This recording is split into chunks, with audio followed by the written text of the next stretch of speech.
Hello, I'm Emma Howard and I'm joined by Dr Su Laurent, who's a consultant paediatrician at Barnet Hospital in Hertfordshire. Hello, Sue. Hello, Emma.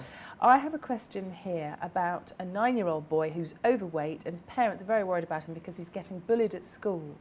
What can they do to control his eating? They say they can't control it, but they want to be able to do something.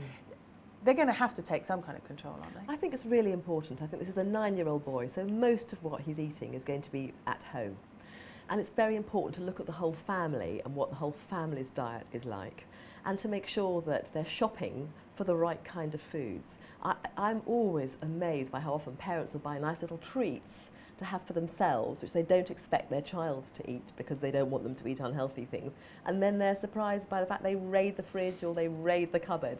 So the first thing is to just eliminate from the house all the things that are high in fat, all the things that they know full well are not healthy things. So they're going to have to get rid of the crisps and the biscuits. Exactly, the crisps, the chocolate. And buy more fruit. And maybe you'll have once a week, you'll have at weekends, you'll have a treat, which is something that all the family can enjoy, but it's not going to be there for easy access all week long. Now we do know that on the way to school, children can divert into those shops. They can buy chips.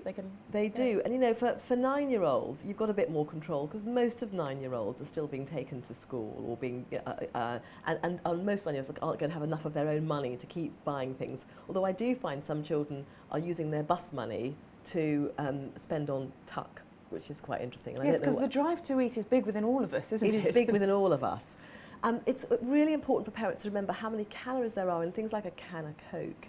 And all of those things are very, very high in calories. And people just often say they only have one packet of crisps a day, they only have one fizzy drink a day, they only have one chocolate bar a day, but all these things mount up. So are you really into eliminating them to start off with? If you've got a child with a problem, you kind of go back to basics. You go back to basics, you go back to 5 portions of fruit and vegetable every day. That is so essential. You go back to drinking plenty of water or weak fruit juice.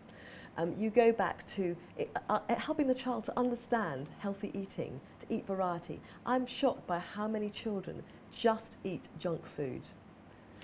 So it's a kind of education for everyone in nutrition again within the family. And involving everybody in cooking and choosing. My 9-year-old chooses what she's going to eat because she looks through cookbooks and then she helps cook. And in doing that, she sort of understands where it all comes from and how to cook from scratch. So getting involved. Yes. So thank you. Good advice. If you have a similar problem, we hope we might have given you some help. But remember, it's always best to go and see your own doctor for medical advice. Thanks for watching. We'll be back with more health questions and answers.